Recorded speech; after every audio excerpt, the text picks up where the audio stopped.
Hi, my name is Naomi Kilbreth, and I am a Christian clinical herbalist and a registered herbalist with the American Herbalist Guild. I would like to thank Mason for having me here on the HerbRally show today. I appreciate getting to know some new people and share some of what I am passionate about. And that includes working with aromatherapy for emotional support. So you can learn more about what I do by visiting laureltreewellnessllc.com or by finding my podcast, the Family Herbalism podcast, on any major platform. And today we're going to be talking about one of the ways that I support my clients, which is in making aromatherapy blends for emotional support. And I love doing this. We're going to get into some of the specifics in a little bit. But first, I just want to talk a little bit about what essential oils are. I'm going to guess that a lot of you do have some background in the science and history of essential oils. You probably, if you've done any research on essential oils at all, you've probably got a bit of a foundation on that. And so we're going to spend more time talking about how to actually blend them for emotional support, resources. But I would like to share a little bit about what they are, just so you have some background. Essential oils are actually not true oils. They are a liquid mixture of the plant's volatile and aromatic compounds. And the reason that we use the word essential when we're talking about essential oils is not that they are unable to be made by the body, which is where we usually get the word essential from, as in essential minerals or essential amino acids, but because it refers to the essence of the plant. And so it was originally referred to as a plant's essence, and then it became known as essential. And the reason that we refer to them as oils is because very often they have a viscous or oily property to them, but they're not actually a true oil in the sense of being a fat or amino acid based product. They are literally just a liquid mixture of these aromatic compounds that are coming from the plants that are usually steam distilled, but sometimes they are pressed. They do have some similarities to actual oils in that they are hydrophobic, so they do not mix well with water. And there are some other similarities, but they are quite different actually from true oils. And so we're going to be talking specifically about emotional health. Essential oils can be worked with for many benefits, many different purposes, including physical symptoms. But I find that they are very helpful when it comes to emotional health because they take advantage of the fact that our sense of scent is directly connected to the limbic centers of our brain, which house the amygdala and the hippocampus, which are responsible for the emotions and the memories that our bodies store. And this is why smells can have such a profound impact on our emotions and why they can be associated with memories. So when you smell something that is familiar to you, you will have an automatic response that is ingrained in your body because of that sense of smell being directly connected to those memory centers. And this is also why smells can have a profound impact on our emotional responses and behaviors to our environment. And we can use this and take advantage of this to actually rewire our responses to people and to situations.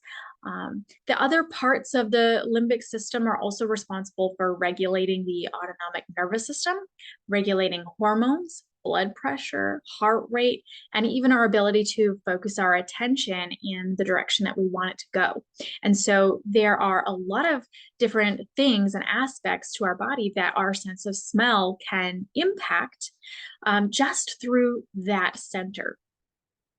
So there was a study that was published last year, which actually it's almost 2023. So as I'm recording this, so 2021, there was a study published that show that essential oils have the ability to positively impact our brains, partly because many oils trigger neurogenesis. In other words, they actually stimulate the growth of new neurons and help to make connections to other neurons. And this simply affirms what we already understood about essential oils, that they can help us to make new connections and see the world in a new way. And this can be especially supportive in cases of post-traumatic stress disorder or other expressions of trauma response, where a person feels and behaves a specific way to specific stimuli, and they want to create new ways of doing things, but they feel like they're not able to, like they're stuck in a rut of always having to respond automatically a certain way to those situations. And so I have actually worked personally with essential oils for this type of healing. And I was able to see without a shadow of a doubt that it can be very instrumental in changing a person's life when they want to heal and they want to move on and create a new way of being in the world. So I love making custom blends for specific clients because of the potential impact that it can have on that person's life. We know that there are lots of blend options out there that are pre-made, or you can read a book on aromatherapy where they will recommend specific combinations of plants for certain emotions, and those can be really helpful. And I will actually share a few recipes that I've created myself toward the end of this episode. But I also find that making a custom blend that is fine-tuned to a specific person has the potential to be much more powerful for that person. And you know that you've hit on the right blend when you watch them grow this huge smile on their face and they take in this deep breath and they sigh, and you just know you did something really good for them. And it's so rewarding to be a part of that process where you just know they're on a new path now, and this blend was specifically made for them. So I find that in these cases where you're making a custom blend for someone, that it's really important to incorporate that person's sense of scent and not just your own, because everyone's associations with smells are going to be very different. What you have positive associations with or negative associations with is going to be much different than your clients. So, for example, you might love the smell of geranium, and your client may very much despise the smell of geranium. And so, part of making a custom blend is recognizing that you want to incorporate this person's own individual response to smells, and not just your own. So you'll want to develop your own awareness of and understanding of how smells blend and how to incorporate things that generally smell good together and also work well together as partners chemically. But you're also going to want to keep in mind how that's going to be received by the person that's going to be working with that blend. And so the more you do that, the more you practice, the more you will come to understand how partnerships are made with essential oils. And you'll even be able to rely entirely on that knowledge and the response of the person to those individual smells. So I'll be teaching you how to do that today. But I was able to practice this, and it kind of an interesting little story. After I experienced COVID for the first time, I lost my sense of smell, and that made it a little bit tricky because I was going to be, helping these clients to work with essential oils, and I couldn't smell them. So I basically was working blind as an aromatherapist, where I did not know how this combination of oils was going to smell. But by really focusing on the response of the client to each of those smells, we were able to make blends that they loved. And I had no idea how they smelled together until after the fact. And I got my smell back. Really, blending is an art. It takes practice, and it won't work out perfectly every time. And that's okay. The more you practice, the easier it will get. It does take practice, I think, more so to make combinations that will be beneficial to whole groups of people or that are targeted to certain situations and that will smell good to the majority of people. I think it's actually easier to make custom blends because you are fine tuning it to the person that is sitting right there at the table. If you're making a general combination that's going to be good for a wide variety of people, you have to be able to practice looking at the chemical constituents and the plant families and reading about smells that go well together. But in general, oils that do have similar chemical constituents or which come from the same plant families usually blend well together.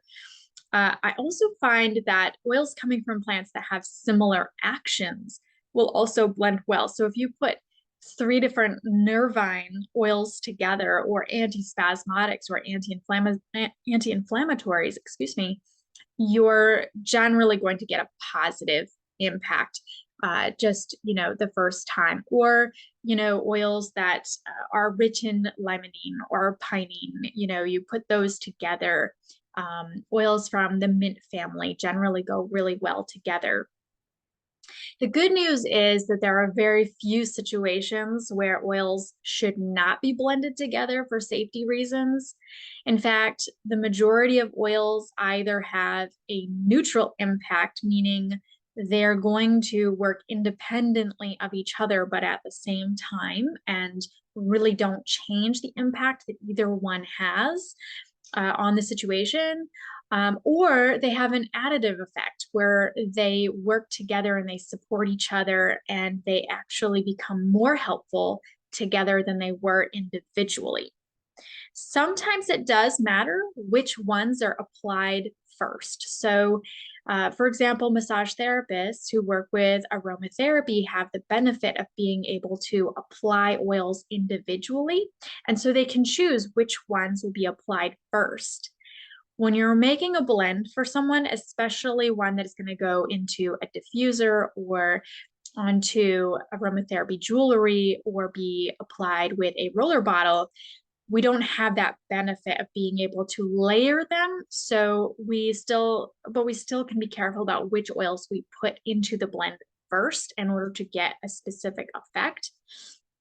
Something to be aware of as you practice.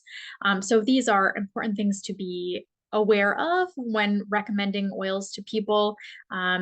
Just knowing that they are generally going to be safe as far as combinations is really encouraging.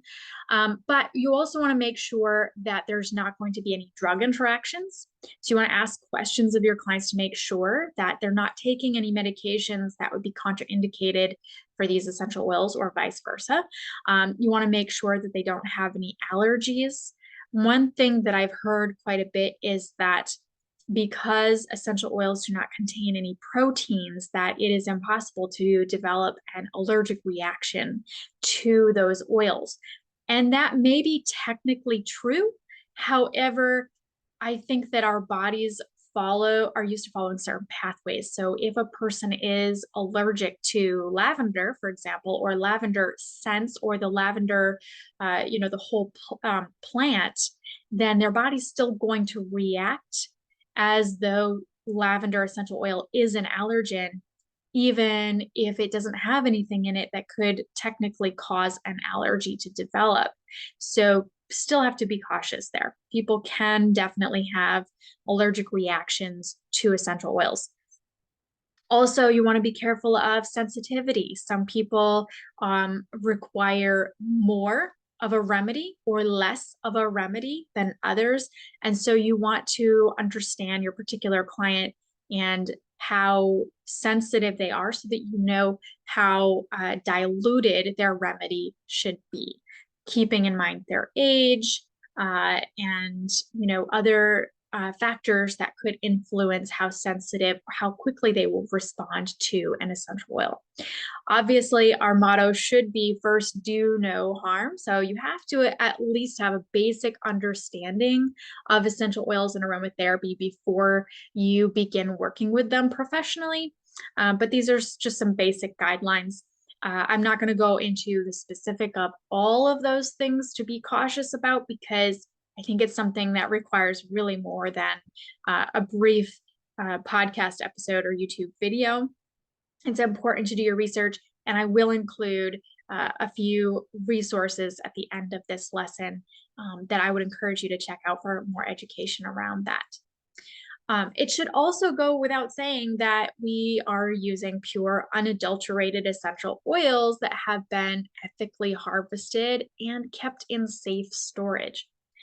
Number one, if you're shopping for essential oils and you look at a shelf full of oils and they're all the same price, turn around and shop somewhere else, because there is no way that essential oils can ever have equal financial value, because it is impossible to grow them all at the same rate and have the same levels of essential oils within certain plants. Some produce more oils than others. There's many reasons why the financial value cannot be the same. So if you see them all listed the same, you know that there's something wrong with these oils.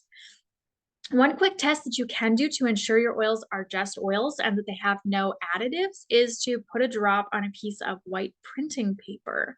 So it may take several hours, but because these are volatile, they will evaporate entirely and leave no mark on the paper.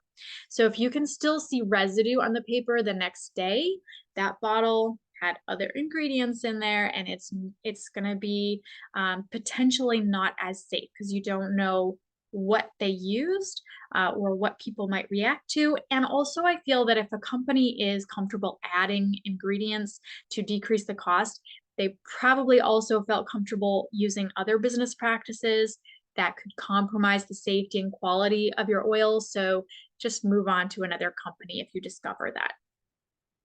When it comes to blending, so now we're going to get into the blending aspect here. Some people use what's called the 4 classification system, and this gives a certain percentage of the blend to oils based on one of 4 categories. The first is the personifier, then you have the enhancer, then the equalizer, and then the modifier. And each one has its own meaning, and there are various essential oils that are grouped into each of these classifications. They're fun names, and it is a popular method of blending, so you can find all kinds of resources on this online, but I prefer the simpler method of blending using notes, which is what I'll be describing here as I'm talking about blending and making recipes for a custom blend. The notes system reminds me of the triangle blending formula for whole herbs, which probably most of you are familiar with. In this case, you blend about 50 to 80%, of the blend. 50 to 80% is the primary action herb that addresses the primary complaint. And then you add another 10 to 20% of a supportive herb that is generally a tonic to the organ system that's affected.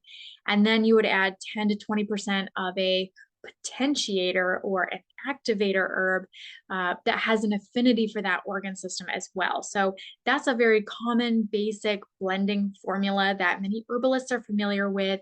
And the notes system is very similar to that. So working with herbs first, it just felt natural to move into this system of working with essential oils. Also, another aspect that I really like about this system is that it's all about the power of 3. So many of you are probably aware that the body responds really well to groups of 3. My mom went to massage therapy school about 20 years ago, and they taught the students there that when you're doing physical manipulation of a person's body, they will respond more quickly and easily when you do sets of 3. So there's patterns and repetitions to these movements, to lymphatic massage and to releasing muscles. And so even in these cases, we see that the body responds well when you repeat things 3 times, or you use a group of 3 different motions, or in this case, 3 different essential oils or types of essential oils. And so this takes advantage of that power of three system as well. Well, what are notes? A way, uh, a way to describe it would be that they are a categorization system of oils based specifically on their volatility and their viscosity, which means basically how easy do they evaporate and how thin or thick are they?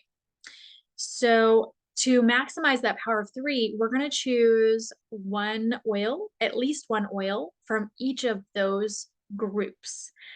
And we're going to talk about what those notes are. But there are three groups of notes, the top, the middle, and the base. And so you'll use at least one oil from each of those in order to really emphasize that power of three. And when you do that, they really complement each other, and when they blend well, they're kind of like notes in a song where they create a harmonious aroma that is more likely to be supportive to a person. So top notes, middle notes, and base notes. The top notes usually come from the fruiting bodies of plants. These are thin and light and very striking smells. Thin and light being the viscosity and the volatility. They evaporate quickly. So when you take a deep breath of your blend, the first thing that you're going to smell is that most top note. It can be a very potent smell. It kind of like just hits you when you smell it. Things like orange and bergamot, grapefruit, lemon, and lemongrass are all examples of top note essential oils. And these would make up about 5 to 20% of most blends if you're using the note system. The middle notes make up the heart of the formula. So these are like the active herb that you would put into a blend using the triangle formula. And these really create the body of the blend. So after the top notes evaporate, you'll smell these more strongly, and they will last the longest, or be the part that you smell the longest, I should say. So you get the immediate satisfaction of the top notes, and they sort of meet the most prominent need that you have. And then once you've taken a deep breath and you've been able to chill a little bit, the middle notes bring a deeper level of support for a longer period of time. They're often more soft smelling, so not quite as striking and noticeable. And they usually come from things like flowers and leaves and roots.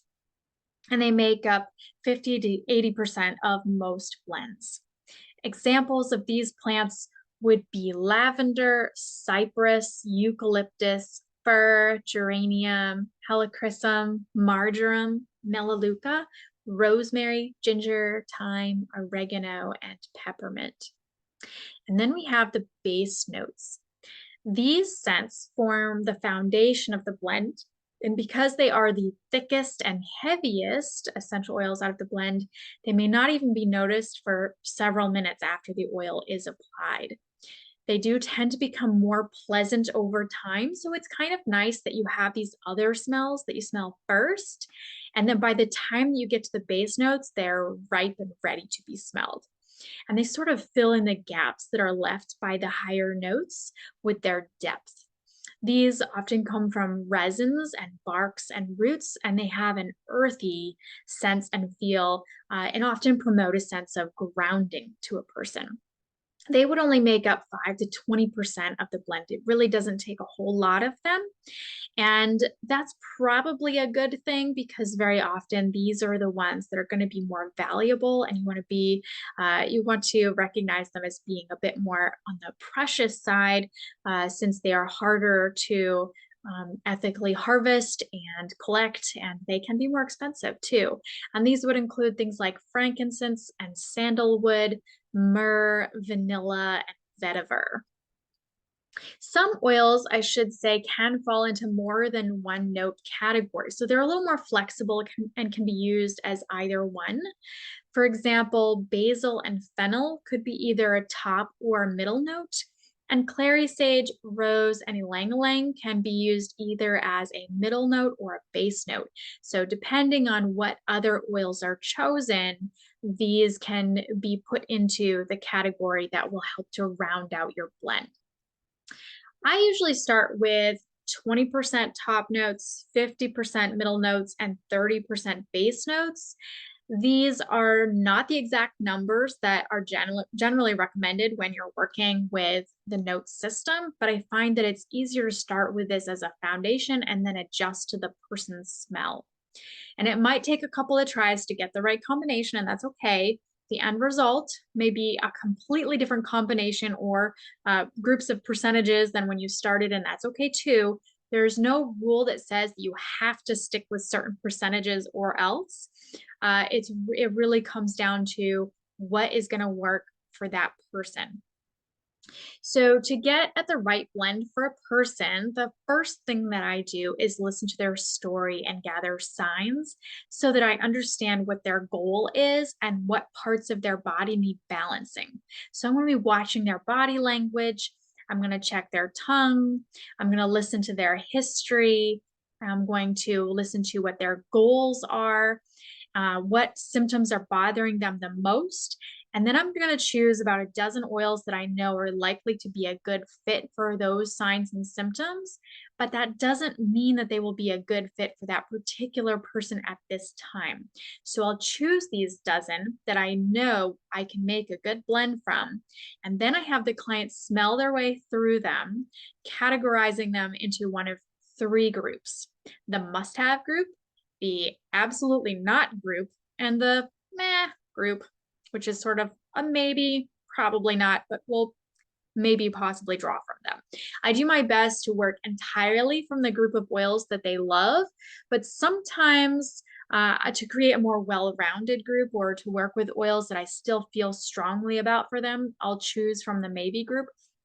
But I never choose herbs from the group of oils that they were completely opposed to, because just as I feel that a person will be drawn to plants that they need, I also feel that they will be opposed to plants that are not a good fit for them at that time. And so I put those right back into my container. Once I have a group of 3 to 5 oils that are going to be a good fit with each other, I order them according to the notes, starting with my base percentages and then mix with a bit of coconut oil and have the client smell it. And this is where it starts to get fun. So I watch closely for their response, looking for signs that they are maybe concerned about making me happy and they're just hesitating, or facial expressions that indicate that they love it or they hate it or it's not quite on the mark. And I will make adjustments based on their feedback until we get to the whole body response that says, yes, this is the one. And you can see that happen. There's no hesitation. It is very obvious when you've gotten the right blend. So, how do we use these oils? So, we've got this blend, we have this recipe. What do we do with it? Well, once you come up with a blend, the oils can be combined in an aromatic diffuser, which are very easy to find. They can be blended together in a dark glass container and then put drop by drop onto a pillow to help a person to relax and sleep at night. Or you could put it on the bottom of the shower before you start the shower. So then you have maybe it's a refreshing blend that will help them to feel confident and encouraged for the day. Or it could be, they could be applied to aromatherapy jewelry, so it's not directly on their skin. That works really well for those who are a little more sensitive than others. I like to put them in a roller bottle with fractionated coconut oil and then apply them or have the client apply them to their pulse points behind the ears or over the heart, especially when we're talking about an aromatherapy blend for emotional support. So we're talking about places where they can smell it easily and possibly places that, like the heart center, that will be most specific to their symptoms and their needs.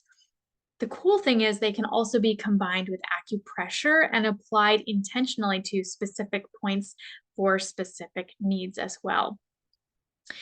I do think it's important to note that I find that the right blend will only be perfect for a short season.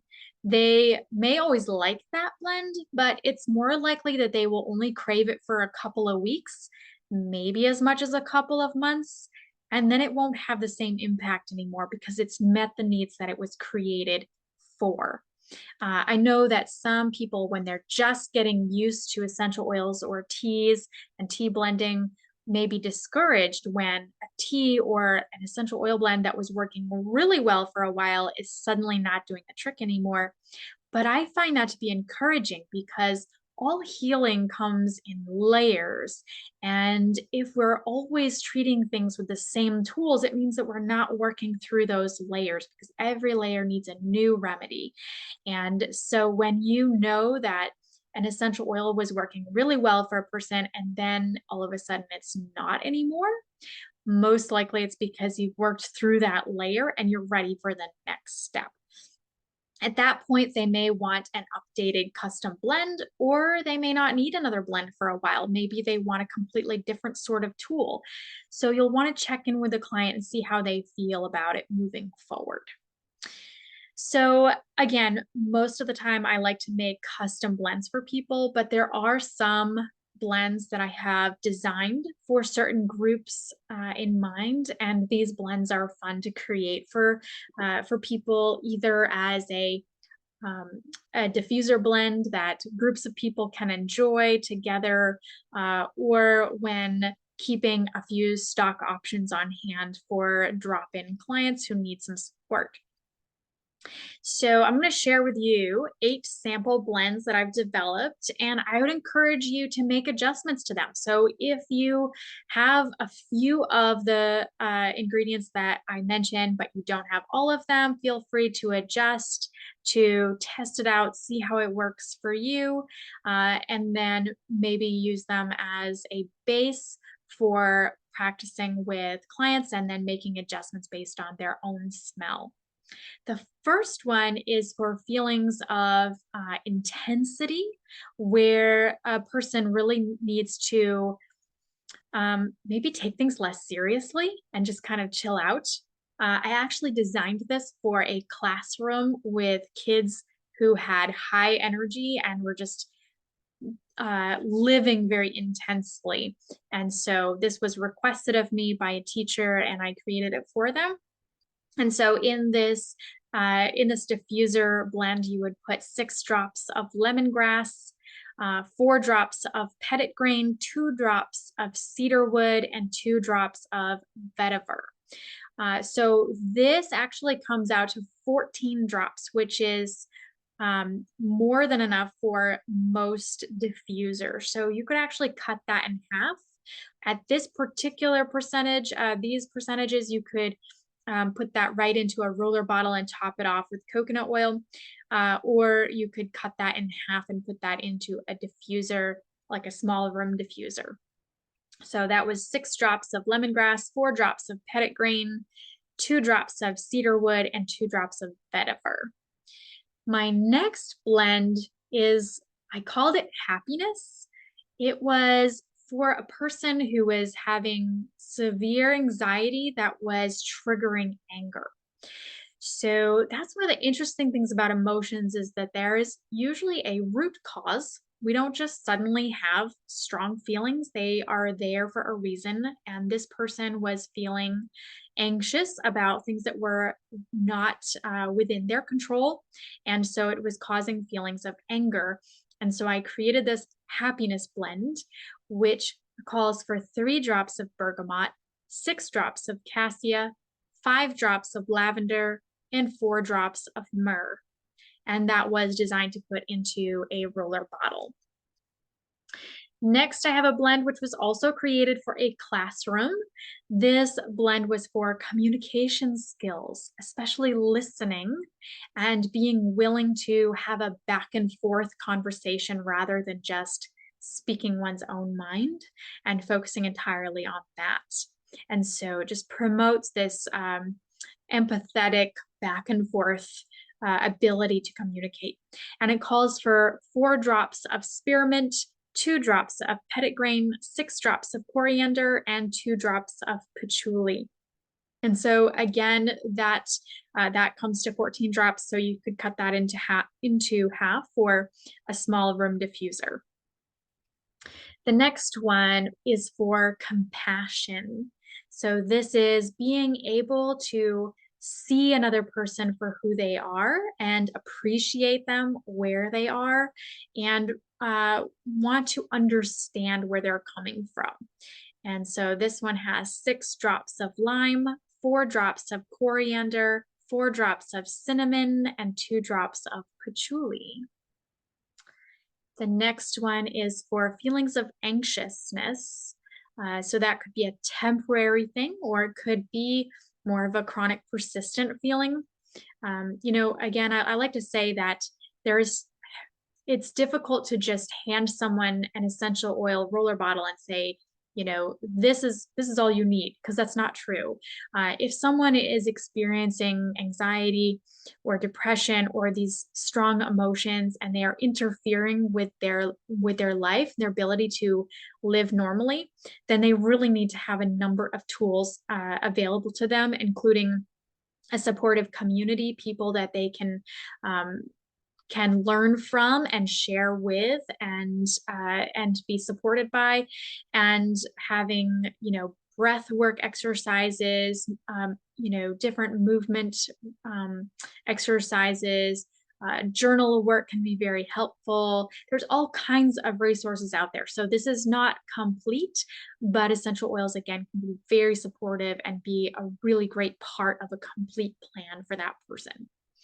So back to the recipe. For anxious feelings, we have 6 drops of lemon, 9 drops of ylang ylang, 3 drops of chamomile. And then I have 2 different recipes for fears. The first is for a fear of failure. So perhaps this is a person who's going to be taking on a new task, perhaps a new job, perhaps an upcoming test, something going on that feels like a lot of responsibility, and they want to make sure that they do their best, but also not holding on to anxious feelings that are going to just not be helpful. And so for fear of failure, we have 10 drops of lavender, 10 drops of ylang ylang, and 5 drops of sandalwood. The second recipe for fear is for fear of others' opinions. It helps a person to create better, stronger boundaries where they're not quite as concerned about what another person thinks, and they're even if they have an awareness of another person's opinions, it's not defining their own decisions, which is really, really important.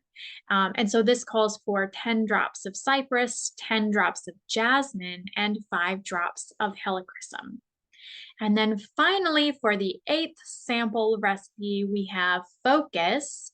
So for this one, it could be that there are a lot of things to focus your attention on, and you can't quite decide where to direct your attention.